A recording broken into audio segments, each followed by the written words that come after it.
buhay natin. Alam natin ang Christmas ng Kristiyano ay araw-araw. Hindi po ito tuwing 25 ng December. Kundi tuwing sasapit ang bawat umaga ng ating buhay, yon ay Pasko. Amen ho? Yun yung totoo. Okay? Marami ngayong willing-willing na tawagin yung Panginoon. Gustong-gustong bigkasin yung Panginoon. Pero again, yung patotoo na binabanggit ko sa inyo dito, yung pag-uugali. Yung ginagawa mo sa araw-araw. Di ba? May Kristiyano ako mga kakilala. Ang gagaling mag-share ng salita ng Diyos at magsabi, Panginoon, mahal ka namin. Pero pag uwi ng bahay, ano yung ginagawa? Kung ano yung mga pinagagawa sa loob ng bahay. Pero yung kanilang mga pananalita, yung bukang bibig nila ay si Jesus. Ang bukang bibig nila ay mahal nila si Jesus. Pero wala kang makitang pagbabago. At yung lagi yung bote sa misa. Alam niyo ba yung bote?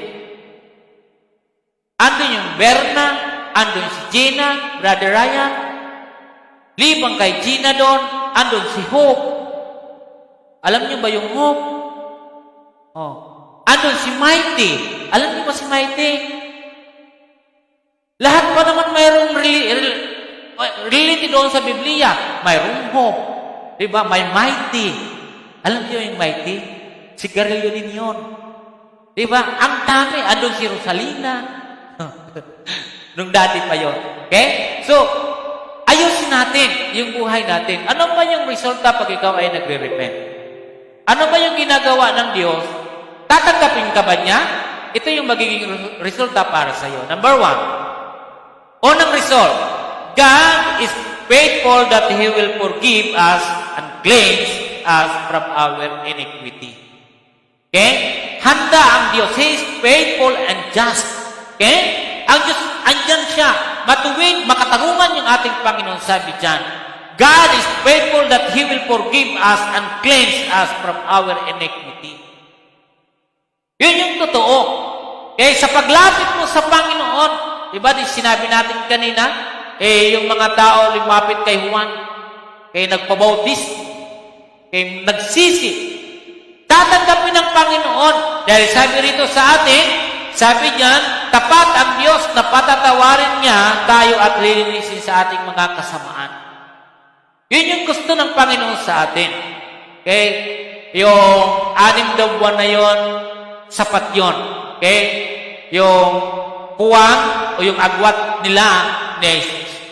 Sapat yun upang ipangaral ni John the Baptist na pagtalikuran ninyo yung mga bundok tapyasin. Alam niyo ba ninyo yung mga mountain of pride? Okay? Mountain of sin. Di ba? Yun. Yung mga gabundok nating mga ginagawang taliwas sa kalooban ng Panginoon. Yun yung tinutukoy ni Juan. Ayusin nyo. Ayusin ninyo yan. Okay? So, prepare the way of the Lord. Amen? Kaya sabi ko riyan sa 1 John chapter 1 verse 9, ito ang kanyang sinasabi. Chapter 1 verse 9, kung ipapahayag natin ang ating mga kasalanan, maaasahan natin ipatatawad sa atin ng Diyos ang mga ito at lilinisin tayo sa lahat ng ating kasamaan sapagkat siya ay matuwid. Ito yung magiging resulta kung tayo ay lalapit if you confess your sin. Okay? Kung iyong ipapahayag ang iyong kasalanan, siya ay tapat at matuwid at ikaw ay kanyang patatawarin. Ito yung resulta. Di ba? So, isang magandang bagay ito sa ating paghahanda, sa ating pagharap sa ating Panginoon. Although na araw-araw naman natin siyang hinaharap. So, napakahalaga lagi sa atin yung pagsisihan, yung ginagawa nating mga kasalanan. At kung kayo ay nagsisisi doon, huwag nyo na siyang uulitin pa man. Tama? Tapat ang Diyos na nagpapatawad sa iyo. Tapat ang Diyos. Binibigyan ka ng pagkakataon maging masaya. Binibigyan ka ng Panginoon na maramdaman ang kanyang pagmamahal. Di ba? So lahat yan ay ibinibigay sa atin. Then, Acts chapter 3, 19. Ano ang sinasabi dito? So you must change your hearts and lives. Come back to God and He will forgive your sin. Then the Lord will send the time of rest. Okay. So, isang mahalagang bagay ito mga kapatid na ating binabanggit ngayon. Alam ba ninyo kung tayo ay hindi nagpapahayag ng ating kasalanan, ito ay mabigat sa ating mga buhay. Tama po ba? Mabigat ito. Hindi biro ang magkaroon ka ng kasalanan. So, ang kailangan mo lang dito ay mag-repent. Huwag uulitin siya. Sabi diyan sa chapter 3, verse 19, ang sinabi ho rito sa atin, kaya't magsisi kayo at magbalik loob sa Diyos upang pawiin niya ang inyong mga kasalanan. Alam ba ninyo yung bigat? Ang bigat ng kasalanan, sobrang napakabigat yon. Di ba? Wala kang maitutumbas na bigat na mayroon tayo ngayon dito. Sapagkat yung kasalanan na yan ay mabigat sa buhay natin. Hindi magandang dalhin personal sa individual sa atin at lalong hindi magandang dalhin kung ang ating buong bahay andyan ka mayroon kang kasalanang bit-bit at dala-dala. Di ba? Bakit hindi natin tulungan? Sabi ni John the Baptist, magsisi kayo. Ito yung kanyang panawagan. Ito yung ministeryo niya na hinula ni Isaiah noon. Dahil ang kasalanan ay pabigat sa buhay ng tao. Tama po ba? Sobrang bigat nito. Maging sa ating mga pamilya, pag mayroong may dala ng kasalanan, ang bigat ng kasalanan. Ang hirap dalhin. Mabigat. Okay?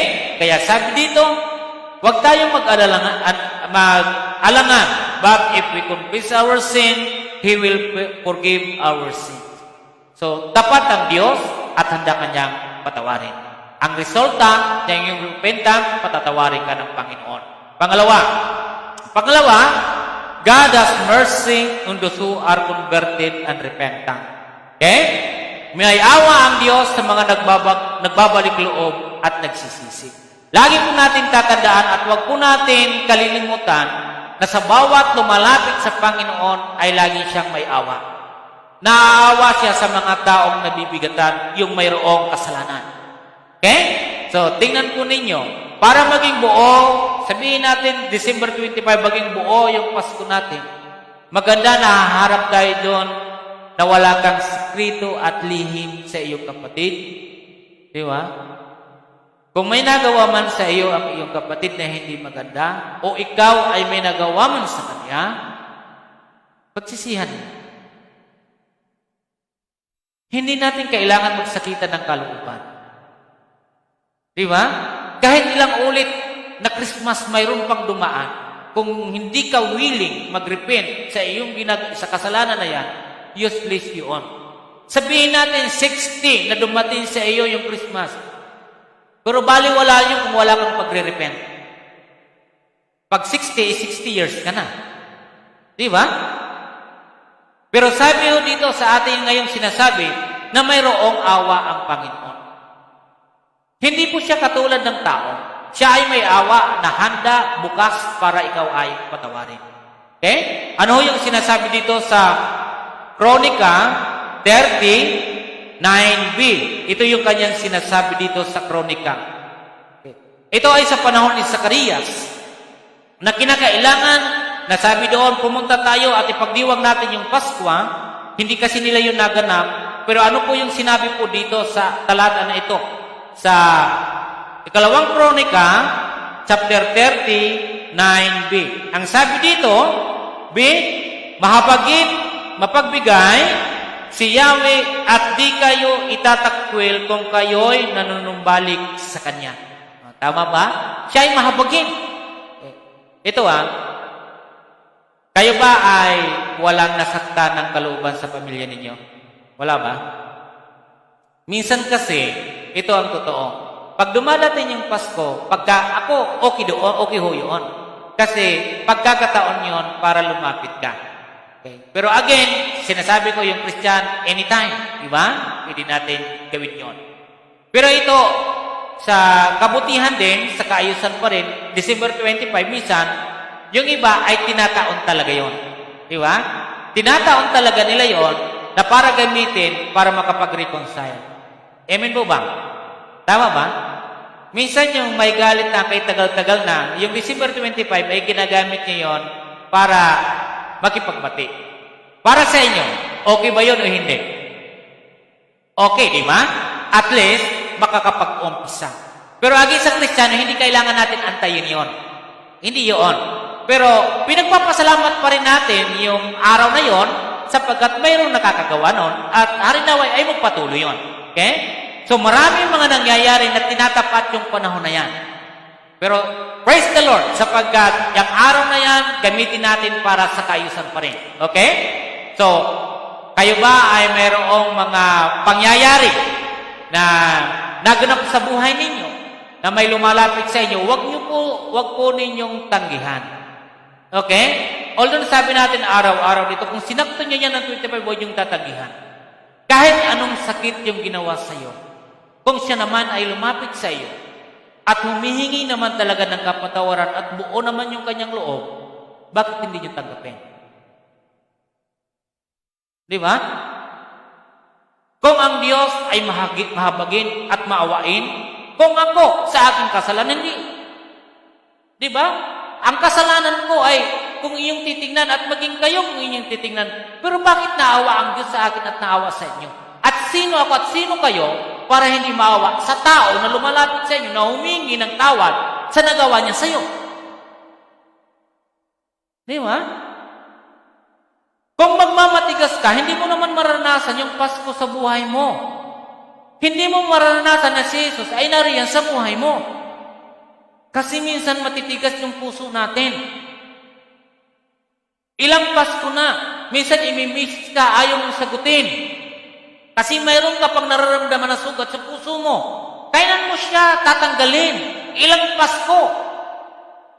Maawa tayo kung paano tayo kinahabagan at paano tayo kinahabagan ng Diyos. Ganyan din gawin natin sa ating kapwa. At sino ako at ano yung pwede kong pagmalaki?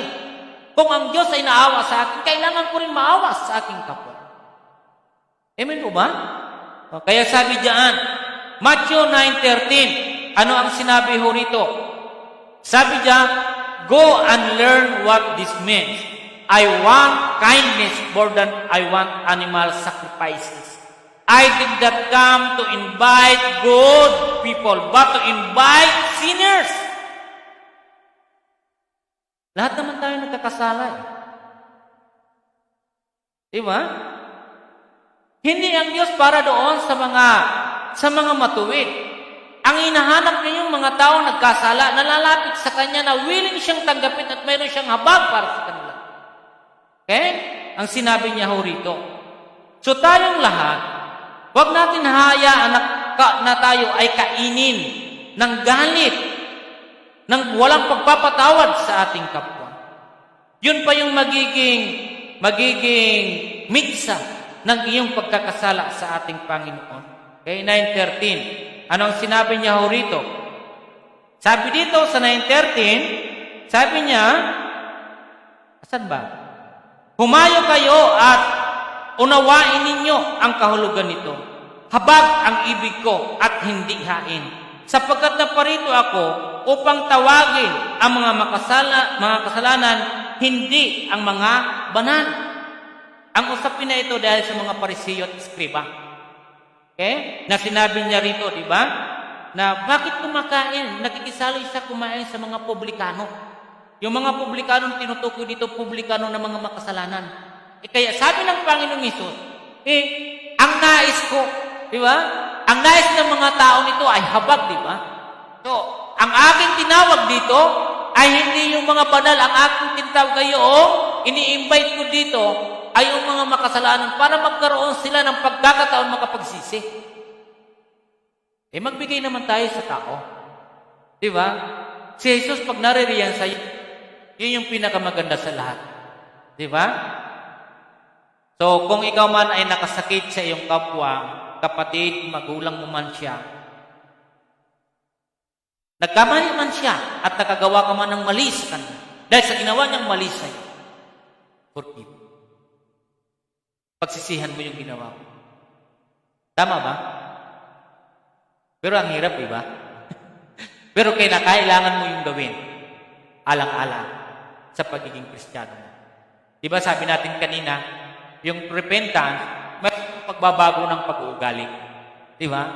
May pagbabago ng pag-uugali yun at makikita yun mismo sa ginagawa mo. Okay? So, sabi dito, Proverbs 28:13, if you hide your sin, you will not succeed. Hindi ka magtatagumpay kung mayroon kang sekretong kasalanan sa buhay mo. Kahit ano. Di ba? Ano sinabi ko rito? If you confess and reject them, you will receive mercy. Okay? Sa Tagalog po dito, ang ganda po nito sa Tagalog. Sabi niya ho rito, Proverbs 28 verse 13. Okay, sabi niya dito, 28:13, ang nagkukubli. Di ba? Ang nagkukubli ng kanyang sala ay hindi mapapabuti. Di ba? Sabi ho riyan, ngunit, kahabagan ng Diyos ang nagbabalik loob at nagsisisi. Hindi makabubuti talaga sa iyo kung ikaw may kinukubli sa puso mo. Di ba ang tao, ang dali lang makita mo lang, akala mo siya walang kinukubling kasalanan. Sabi ko sa inyo kanina, kublihan man ninyo ako noon, at kublihan man yung pamilya ninyo, kublihan man ninyo yung kaibigan ninyo, hindi nyo kailanman maikukubli ang kasalanan ninyo sa Diyos. At again, ang kasalanan kinukubli ay hindi ka magtatagumpay. Hindi ka magsasaksi sa iyong ginagawa sapagkat mayroon kang dalang kasalanan sa buhay mo. Secret sin. Okay? Kaya sa bawat sa dito, hindi mo kailangan magtago. Lumapit ka sa Diyos sapagkat Diyos ay mahabagin. Okay? Kaya sabi natin, God has mercy on those who are converted and repentant. No need. Nagpuyon na magsikrito ka. Alam nyo, marami pa akong nakausap, may sikrito sa kanyang asawa. May sikrito na kasalanan. Di ba? Hindi ko sasabihin sa inyo ang pangalan, pero totoo. Akala mo walang ginagawang kalokohan, pero mayroong ginagawang kalokohan. Hindi mo kasi yun nababati. Pero sabi ng iba, nararamdaman daw. Ang totoo, hindi mo malalaman. Marami ngayon nagtataguan ng mga kasalanan. Kahit tago lang kayo ng tago, wala kayong magagawa nung kasi ang patunay po dyan, kung tago kayo ng tago, hindi naman kayo magtatagumpay. Tama ba? Sabi dyan sa atin, if you hide your sin, you will not succeed. Di ba? Kailangan mo ngayon ng mercy. Huwag magtatago. Hindi natin kailangan magtaguan. Kailangan mo ngayon yung habag ng Diyos. Amen? Magki-Christmas na kapatid. Tingnan mo yung kapatid ninyo, tingnan nyo nga yung asawa niyo at kapatid niyo at anak. Tingnan nyo nga. May tinatago ba sila sa inyo? Ha? Mayroon ba silang tinatago? Ayun yung masaklap. May mga anak na hindi nagsasabi ng totoo sa magulang. Tama ba? Naniniwala kayo niyan? Mayroong mga anak na hindi nagsasabi ng totoo sa kanilang mga magulang. Tama. Ang daming mga anak ngayon hindi nagiging tapat sa kanilang mga magulang. Kahit nagtatanong, hindi sinasabi yung totoo. Kailangan mo ngayon ng habag. Di ba? Hindi mo kailangan itago siya. Again, biblically na sinasabi dito, hindi ka magtatagumpay. Ang nagkukubli ng kasalanan ay hindi magtatagumpay. Huwag kayong magkubli. Ang magpapatagumpay sa atin ay aawa ng Diyos. Diba? Ang sino man magsisisi ay kaawaan ng Diyos. Huwag niyong ikukubli. Diba sa una, kailangan mong ipahayag ang iyong kasalanan. Number 3, the joy in heaven of a repentant is greater than the righteous who do not need to repent. Okay? Sabi diyan, ang kagalakan sa langit ng isang nagsisi. Sa isang taong nagsisi, ang kagalangan. Sa isang taong nagsisi ay higit na kaysa sa mga matuwid na hindi kailangan magsisi. Okay? So sa tayong lahat, totoo yun.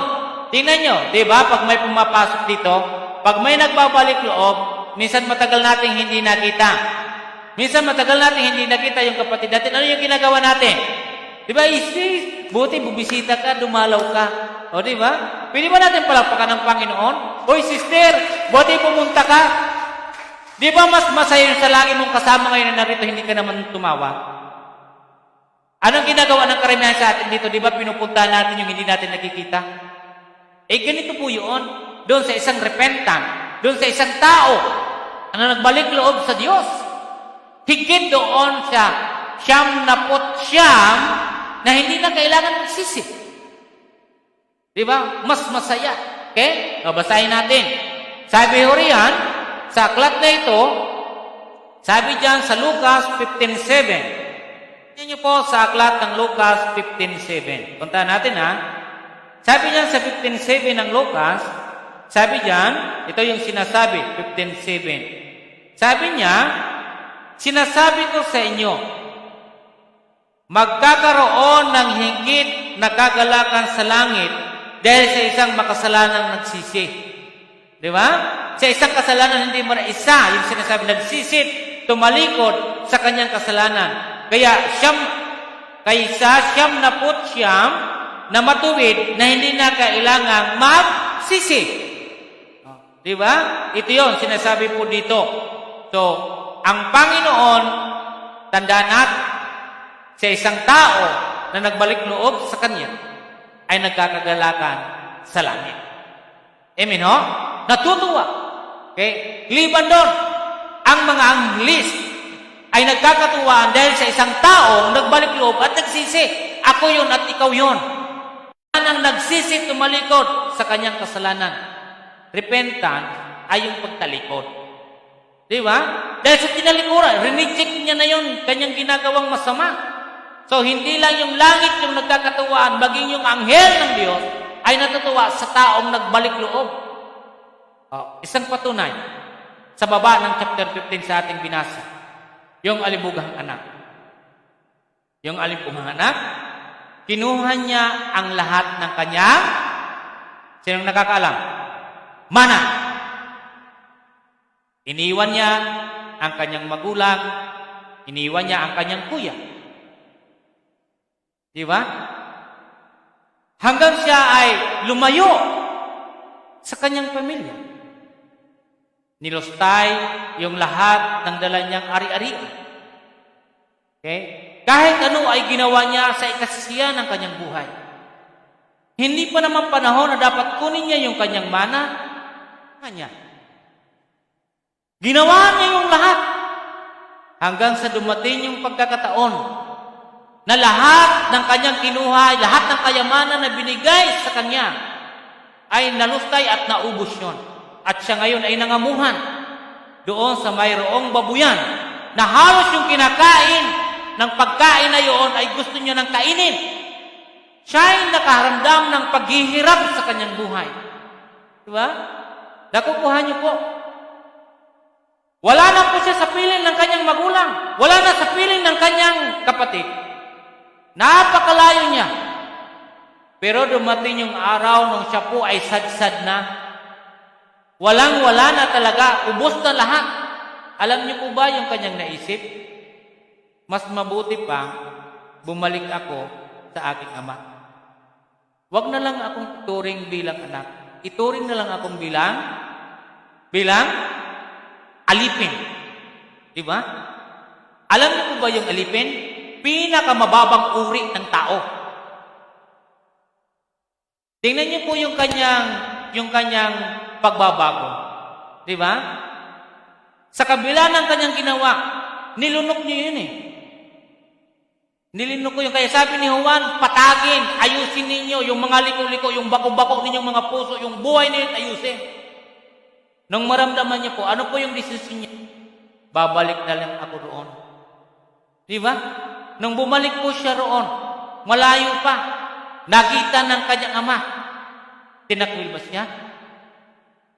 Di ba sabi dito, yung isang tao na tungkod, nagsisi at yung langit ay masaya, yung anghel ng Diyos ay nagkakasiyahan. Nung bumalik po siya, ano po yung nangyari? Baliktad yung kanyang pag-iisip. Minsan, baliktad yung pag-iisip ng tao. Dahil yung isip na gusto ko maging alipin, pero hindi ganun ang ginawa ng Ama sa kanya. Anong ginawa? Hala, tawagin yung ating mga katulong. Bihisan yung aking anak, siya ay nagbalik muli sa akin. Siya'y nabuhay muli para sa akin. Kahit anong sakit ng kalooban ng magulang sa anak, andun pa rin siya sa kanyang anak. Pwede ba natin palakpakan ng Diyos? Ang inihintay lang naman ng Diyos sa iyo ay magbalik loob. Kahit sobrang sakit ang dinulot mo, tatanggapin ka ng Diyos. Basta't siguraduhin mong totoo na ikaw ay magbabalik loob.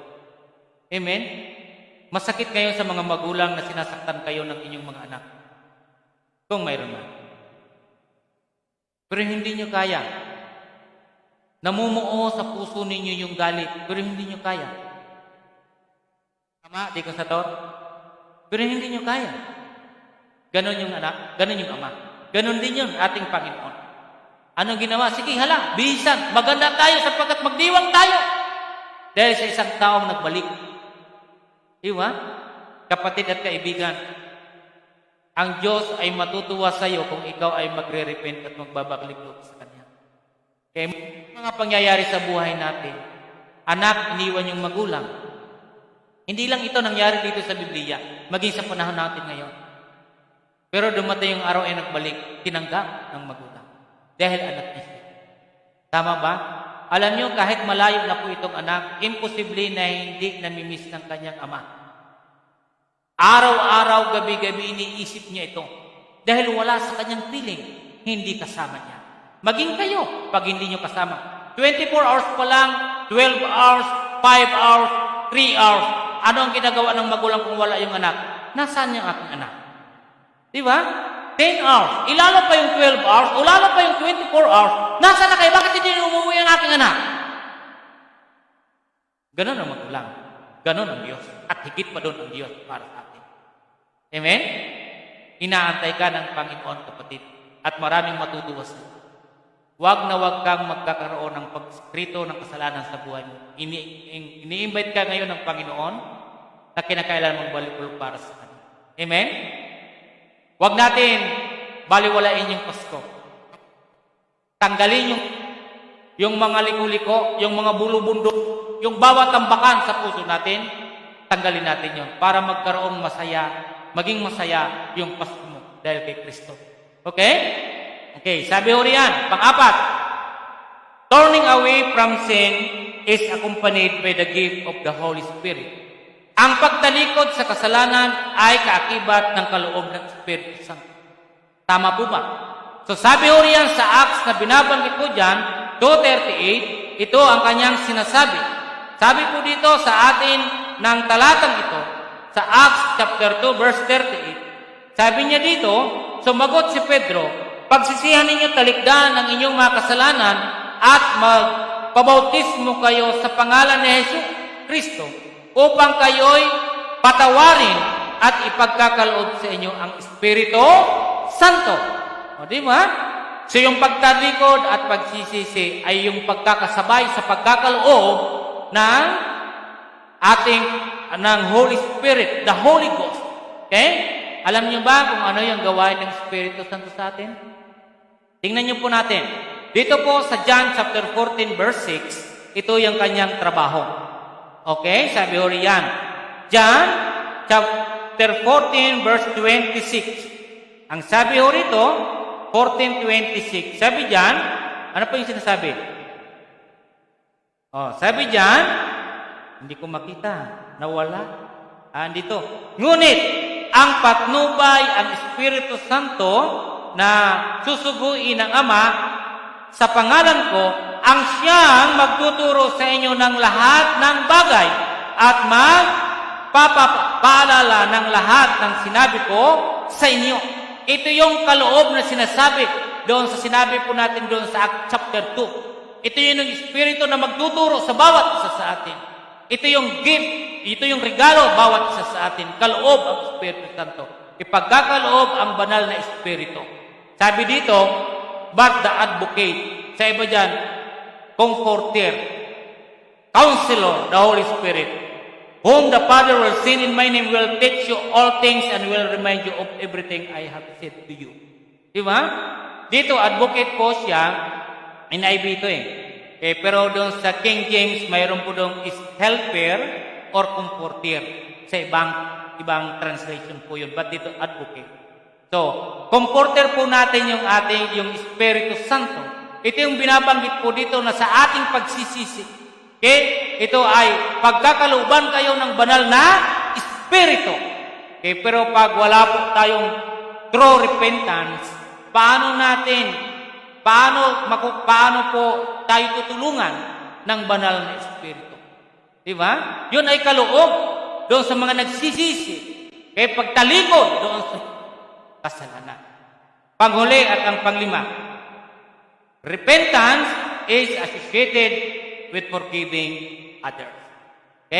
Ang pagsisisi ay naugnay sa pagpapatawad sa iba o sa ating kapwa. Kayo ba ay mayroong mga masama na kalooban sa iyong kapwa? Panahon ito para magpatawad tayo. Amen po ba? Pastor, madali lang sabihin na magpatawad. Yes, tama po yun. Madali lang po sabihin yun. Pero kapatid, kung yun yung makapagpapalaya sa iyo at maramdaman mo itong pag-asa, kapayapaan, magpatawad ka. Tama po ba? Tandaan natin, sa mundong ito, hindi mawawala ang kasalanan. Tama ba? Ang hindi lang dito maganda kung sino yung sanhi o pinagmulan ng kasalanan. Ano po yung sinabi ng Biblia? Di ba? Ang sanhi o sino man yung taong sanhi o dahilan ng kasalanan, mas maigi pang bitinin siya ng gilingan ng bato at ihulog doon sa dagat. Hindi mawawala yung kasalanan. Totoo yun. Ako magkakasala sa inyo, kayo magkakasala sa akin, pero ano po yung binibigay? Ano po yung gustong gawin natin doon sa araw-araw na nagkakasala sa atin? Palagay ba ninyo si Brother Domin ay nagkasala sa akin ng 77 times? Isa-isang araw pa nga, hindi siya sa akin nagkasala Kasi hindi ko man siya nakikita. Hindi naman kayo magkasala. Wala siyang kasalanan sa akin. Si Brother Manny. O di ba? Sa bawat araw, kahit isang linggo at isang buwan, wala naman siyang nagawang kasalanan. Maging ako walang nagawang kasalanan sa kanya. Di ba? Mayroon ba kayo nakitang tao na nagkasala ng 77 times? Sa isang araw? Wala naman siguro. Alam niyo po ba kung mayroon man nagkakasala na binabanggit ko sa inyo ngayon, ang nais lang ng Panginoon ay huwag tayo only forgiveness. Kung mayroong only rights, mag-forgive din tayo. Di ba? Walang sawang pagpapatawad, walang sawang pagkain ng bigas. ng kanin, di ba? Kung mayroong mga only na gano'n, mayroon din dito. Number 1 po dito yung pagpapatawad, only. Amen po ba? O basahin ko po ito yung binabanggit ko rito. Sa Luke 17:3 and 4, kung mababasa niyo po yan dyan sa 1 and 2, yung binanggit ko po sa inyo, hindi mawawala yung pagkakasala. Subalit, hindi maganda yung pinagmumulan o sanhi o dahilan nito ng kasalanan. Sapagkat mas maigi pa sa kanya na bitina ng gilingan ng bato at ihulog doon sa dagat. Yun po yung binanggit ko kanina. Ano po yung sinabi sa verse 3? Sabi dito, so be careful. If another follower sins, warn him, rebuke him, and if he is sorry and stop sinning, forgive him. Okay? Then if he sins against you 7 times, and one day, 7 times in one day, and says that he is sorry, it's time, forgive him. Di ba? Kung siya man ay nagkasala ng ganon. Pero tingnan niyo po, yung binasa natin, di ba? Sabi niya dito, basahin ko po dito ulit. Sa Lucas 17, sinabi ni Jesus sa kanyang mga alagad, hindi mawawala kahit kailan ang sanhi ng pagkakasala. Di ba? Di sabi, ngunit nakakapangilabot ang sasapitin ng taong pinanggagalingan ito o panggagalingan ito. Mabuti pa sa kanya ang bitinan ng isang malaking gilingang bato sa liig at itapon sa dagat kaysa maging sanhi ng pagkakasala sa isa o ng isa sa maliit na ito. Kaya't mag-iingat kayo. Kung magkasala ang kapatid mo, pagsabihan mo. Ito open rebuke ay mas maganda than secret love. Okay? Ako kapatid, sasabihin ko sa inyo, hindi ako magdadalawang isip at pagsabihin ko kayo kung ano yung ginawa niyo kung makita ko kayo. Mas gugustuhin ko pang magalit kayo sa akin, sabihin ko yung totoo na nangyayari sa buhay ninyo. Kayo rin, open ako na sabihin ninyo, open rebuke is better than secret love. Amen po ba? Mas maganda yon. Alam ko masakit yon, magagalit kayo sa akin, pero wala akong magagawa. Yun yung ginawa natin. Okay?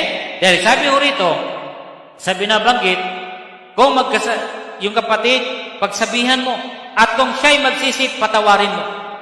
Diba? Hindi sabi diyan, kung makapito siyang magkasala sa iyo sa maghapon.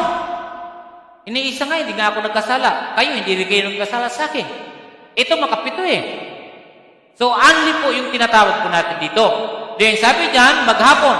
At makapito rin lumapit sa iyo at magsabing nagsisisi ako, patawarin mo. Tama po ba? Ito yung Christmas ng buhay natin. Kahit ano pa ang nangyari sa buhay mo, dinuraan, menora, sinapok, sinuntok ka man. Ano man yung nangyari, masasakit na salita sa iyo, anong gagawin natin? Anong gagawin natin? Sino sa iyo yung handa na sa Pasko? Sino po yung mayroon ng hamon na binabala? Sino na yung mayroong litson, spaghetti? Pero napaghandaan nyo na ba yung sarili ninyo? Napaghandaan nyo na ba yung sarili ninyo kung pumunta yung aking kaalitan? O napaghandaan nyo lang yung kakanin ninyo pero hindi kayo handa, susurprisahin pala kayo yung nagmura sa'yo? Di ba? Hindi kayo handa na susurprisahin kayo na andun yung sumuntok sa'yo. Handa lang tayo sa pagkain. Pero hindi tayo handa na patawarin ang tao o yung kapwa. Sana, maging bukas ito para sa atin, para magkaroon ng spirit of Christmas, Brother Ryan. Tama? Malungkot ka ba pa rin ang kaaway? Malungkot, di ba? Pero sana wag ganon. Para sa akin, sabi ni John, prepare the way of the Lord. Prepare the way of the Lord. Amen? So, ito yung mga tatlong bagay na, mayroon pa po, sabi John, then I will pour out my thoughts to you. I will make known to you my teachings. Ito yung magiging maganda sa atin. Okay? Sabi diyan sa Proverbs. Diba? Proverbs chapter 1:23. Kung tayo ay ganito po mga kapatid, laging andon yung biyaya, mabuting kaisipan na nagagaling sa ating Panginoon. 1:23. Ang payo ko ay pakinggan ninyo at tinggin. Ang aking saway ay isa sa inyo, ang diwa ko at ang aking kaalaman. Pero kung ayaw nyo itong pakinggan na 7 times nangyari lumapit, ayaw nyo pa rin pakinggan, paano pupunta yung diwa at kaalaman na nanggagaling sa Diyos sa iyo? Hindi pupunta sa atin. So, kailangan magpatawad. Okay? Ready na po tayo magpatawad? Amen. Diba? Sabi naman doon, ang kaaway, kung ikaw ay may kaaway, paglutuan mo siya, diba? Nakatalakay natin noong nakaraan. Huwag ko yung maghiganti. Lutuan niyo siya ng masarap na pagkain, diba? Regaluhan niyo siya.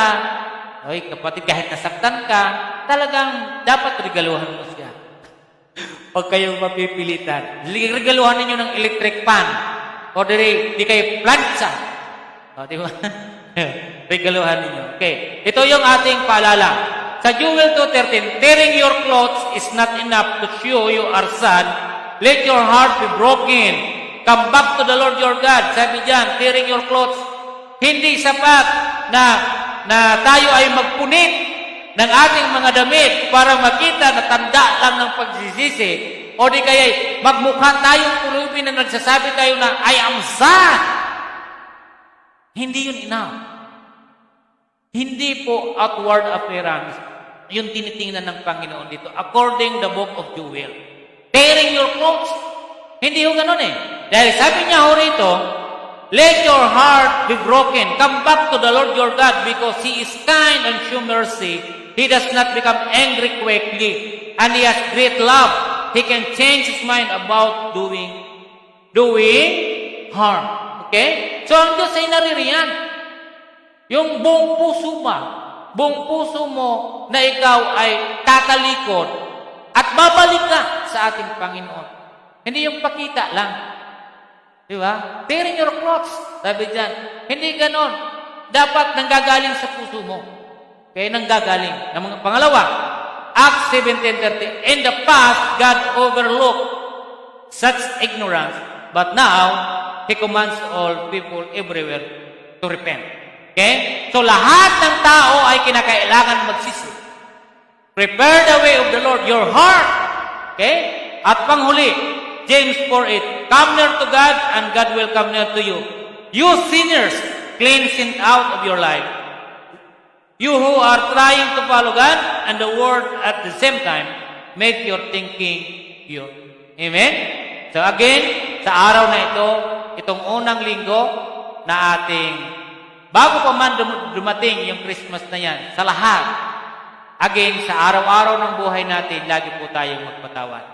Lagi tayo, kung may nagagawang mali, magbalik loob sa Diyos. Yung total repentance na ating binabanggit dito, kapatid, ay dapat napapakita na natin sa ating pag-uugali, sa ating mga ginagawa, yung ating total repentance or true repentance. Amen? Let us pray. Lord, maraming pong salamat, O Diyos, sa iyong mga salita. Mapagpala niyo, O Diyos, kaming lahat, Panginoon. Salamat at patuloy niyo kaming gagabayan. Salamat, Panginoon, na ang diwa ng Pasko, hindi kami magiging masaya kung walang pagsisisi at pagtalikod sa mga pagkakasala. Panginoon, mararamdaman namin yung pag-ibig, yung kapayapaan, Panginoon, yung kagalangan, O Diyos. Kung kami, Panginoon, ay mayroong pagsisisi sa lahat ng aming ginagawa.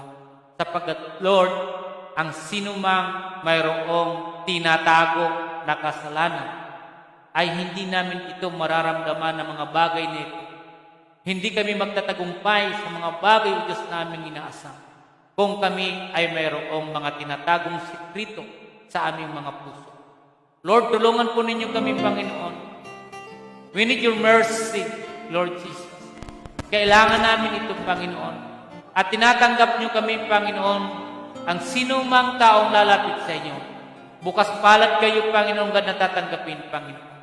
Salamat, naway, pagpalain niyo ang bawat isa, na ang aming puso araw-araw ay Pasko, araw-araw o Diyos nagpapatawad, araw-araw o Diyos nagbabalik loob sa iyo, Panginoon.